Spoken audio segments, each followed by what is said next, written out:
Okay, so here's the deal. I'm going to brew a beer and then I'm going to serve it on this kegerator, but I'm also going to ferment the beer in the kegerator as well. This thing also makes great seltzer water.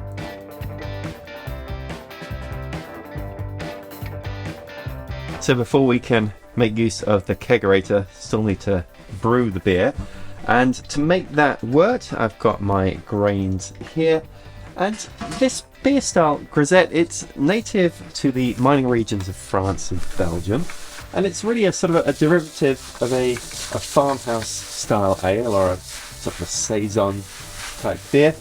But it has a much higher wheat malt content, which you can see here. And Grisette, literally translated, means little grey one, but that is not going to refer to the colour of this beer. This is going to be a pretty pale colour beer, aiming for an SRM here of just around 3. Mashing this one at 150 Fahrenheit or 66 Celsius.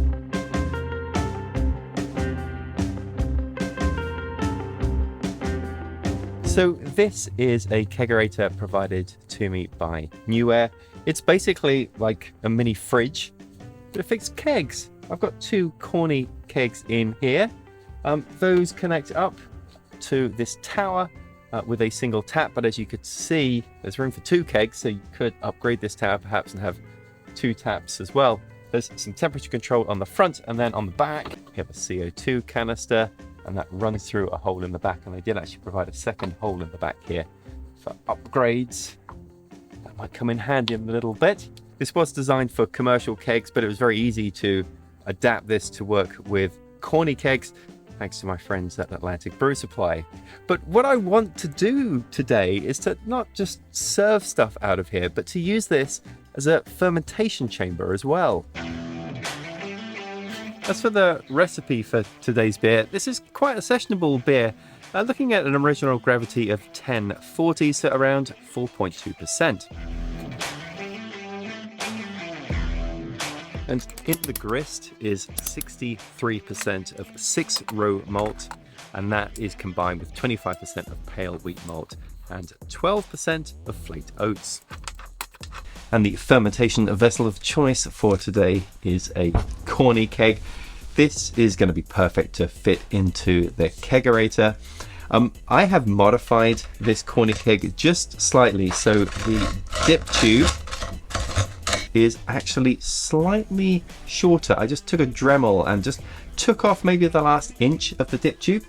This is a regular dip tube. You can see the difference there, just a little shorter. And the reason for the shorter dip tube is because as the beer ferments, there's going to be a lot of gunk on the bottom, and we don't really want to suck that up when I transfer from the fermentation keg to the serving keg a little later on. So shortened dip tube does a great job for that. For bittering, we're looking around 31 IBU of bitterness. I really like Czech Saaz hops for this. I think just that sort of little bit of spiciness you get in the herbal notes are going to be perfect for this beer. So I'm using Czech Saaz for everything. The bittering hop addition, this is 1.5 ounces for a 5-gallon batch. That goes in at the start of the boil, which is now. Then I'll be adding the remaining 1.5 ounces at 15 minutes.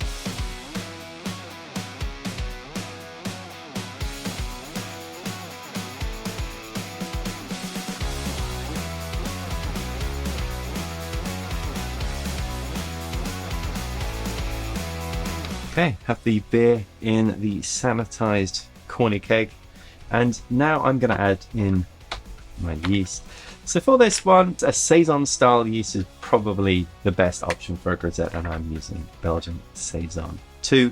And this likes to be fermented around 70 to 84 Fahrenheit or 21 to 29 Celsius.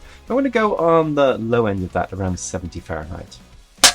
Now let's take this to the fermentation chamber.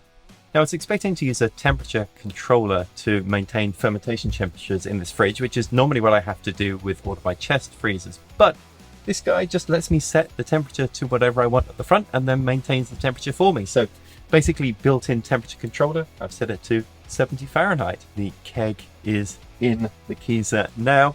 And I've just used the second hole that's on the back of this thing to thread some tubing through, and I've hooked that up to the gas post of my keg. So this way the CO2 will escape and it will come out the back of the Kegerator and then into a bottle of Star San water.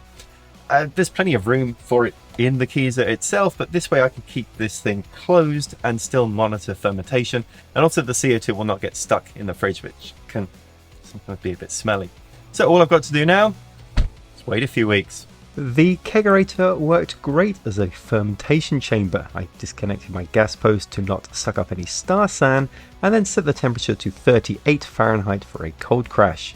With the beer cold, I transferred into a clean keg, bumped up the PSI to force carbonate, and then a few days later the beer was ready to serve and ready for tasting.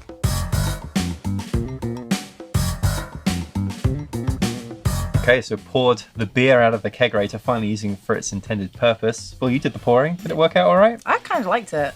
I like the pull of the handle that it kind of retracts back Flicks up. back, Yeah, I like that. Yeah, it's been really good. I mean, I have had this running down here in the basement for about 6 weeks now. Never hear it running. It's completely silent. Very impressed. Okay, so for the tasting of this beer, we're going to do things a little bit differently. We have this kit here, this Sip and Savor, which is actually a sort of a beer tasting game, or sort of an alcoholic beverage tasting game, I guess. And you can use it as a way to get some descriptors for the stuff that you're trying. So for today, we're going to do that. Okay. We're going to not use any of our own words, but we'll use the cards to prompt us what we think this beer is. Okay. All right, so we've got 3 sets of cards. We've got appearance. I think because they're upside down. This was smell/taste. Yeah. And then just taste. Just taste. Okay. Yeah. So let's do visual first. Let's just use the cards to describe what we think this beer looks like. Okay. Oh, and this is easy. All right. What's yours? All right, how about you take mine and see if you agree with it. Okay. So he did cloudy, often due to sediment kicked up from the bottom of the bottle. This looks just as it sounds. It has cottony puffs of particulate that move and flow within the liquid. Okay, Yeah, I can see that. It's a wheat beer, so Expected, right? Yeah, A little bit of particulate in there. puffy clouds I prefer. Okay, let's see what you said. Petillant, Sure. which is the beverage is slightly sparkling with carbonation, enough to add some visual pizzazz to the glass. Yeah, not massively carbonated. Yeah, slightly.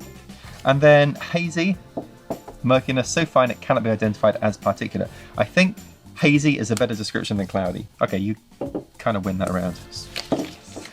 All right, let's take a sniff and maybe a little sip too. Okay. Okay. I'm going to go first this time.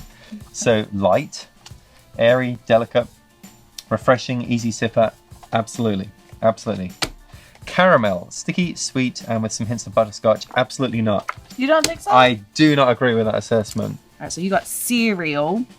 A brew that invokes mental images of cereal grains, particularly those we associate with foodie flavors like oats, corn, and bran. Okay, I can see that. Yeah, I struggle a bit with that, but yeah, it does have a sort of a grainy taste to it because there is such a lack of hops that you are able to get more of the malt bill. So I think, in my unbiased opinion here, that was pretty good.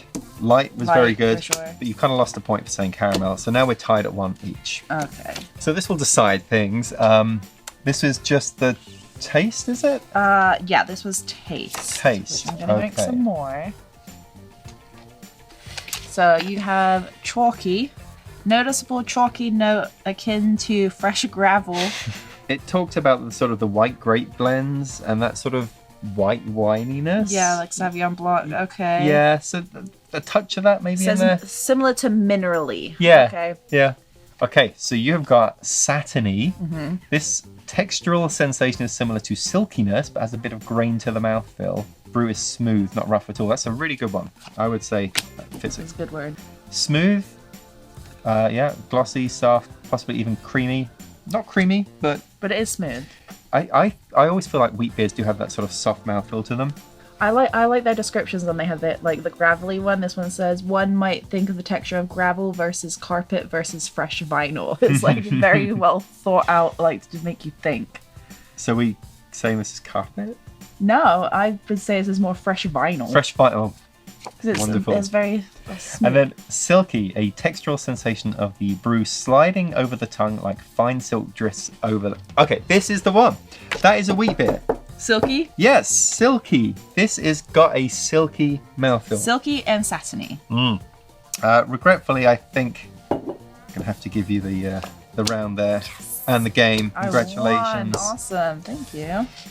I feel like this is going to help us, you know, other than it's malty, it's a bit sweet. What, you saying that our vocabulary isn't very good? I'm saying we can improve upon it, and now things are going to be petillant. Okay, well, link for Sip and Savor is in the description, as is the link to this awesome kegerator. I mean, yeah, I was sent this to review, but it has been fantastic. That being said, as much as I've enjoyed pouring this grisette out of that kegerator, I can't wait to get seltzer water back on that thing. Yeah. Are we doing seltzer water or club soda? I did fizzy water. Okay, fizzy water sounds good.